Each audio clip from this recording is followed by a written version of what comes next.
एआईपीसी की सभी मेंबर्स को नमस्कार। मैं राधिका गोडबोले। मैं भी मराठी में लिखती हूँ वैसे, और हिंदी में भी लिखती हूँ।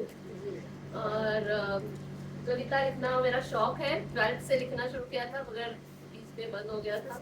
फिर अभी सोशल मीडिया पे ज्यादा डालना शुरू किया है। मेरी एक कविता है अस्तित्व। मतलब हम स्त्री की बात हो रही है, जैसे इन्होंने एक अलग पड़ाव की बात की।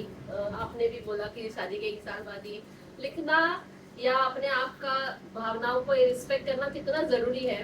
तो उस फेज में जो लेडीज सब सहते हैं, हम सब उस फेज से जाते ही हैं।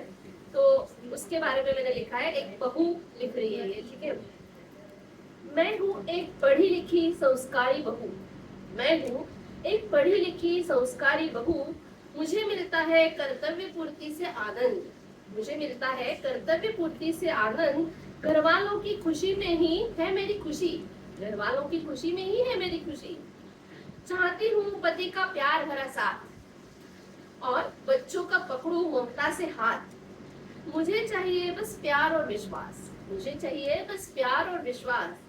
पर मुझसे अमर्याद अपेक्षाएं रखने वालों को आज बताना चाहती हूँ मैं, हाथ जोड़कर, आप भी तो कभी मुझे समझने की कोशिश करो। आप भी तो कभी मुझे समझने की कोशिश करो। मैं न निष्प्राण कुर्सी अन्याय सहकर भी चुपचाप बैठने वाली। मैं न निष्प्राण कुर्सी अन्याय सहकर भी चुपचाप बैठने वाली।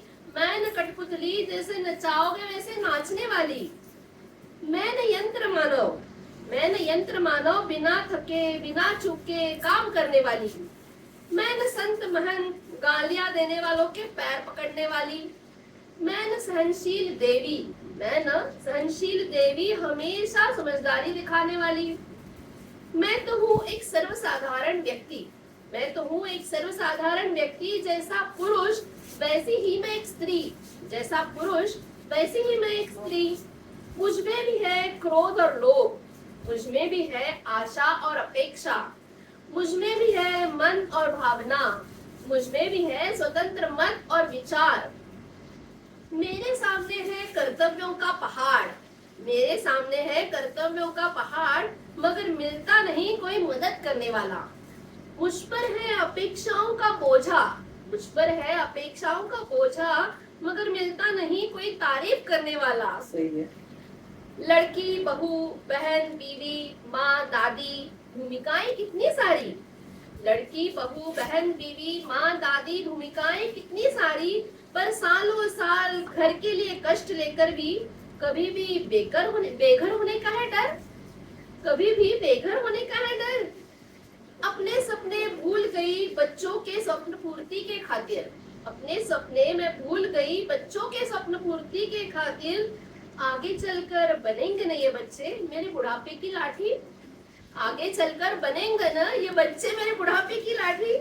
ऐसे प्रश्नों के जंजालों से जंजालों में से लगता है खुद को निकालूं अलग। ऐसे सारे प्रश्नों के जंजालों में से लगता है खुद को निकालूं अलग। लगता है अपना अस्तित्व खुद ही ढूंढ लूं। लगता है अपना अस्तित्व खुद ही ढूंढ लूं और अपनी कामयाबी से सबका ध्यान खींच लूं। और अपनी कामयाबी से सबका ध्यान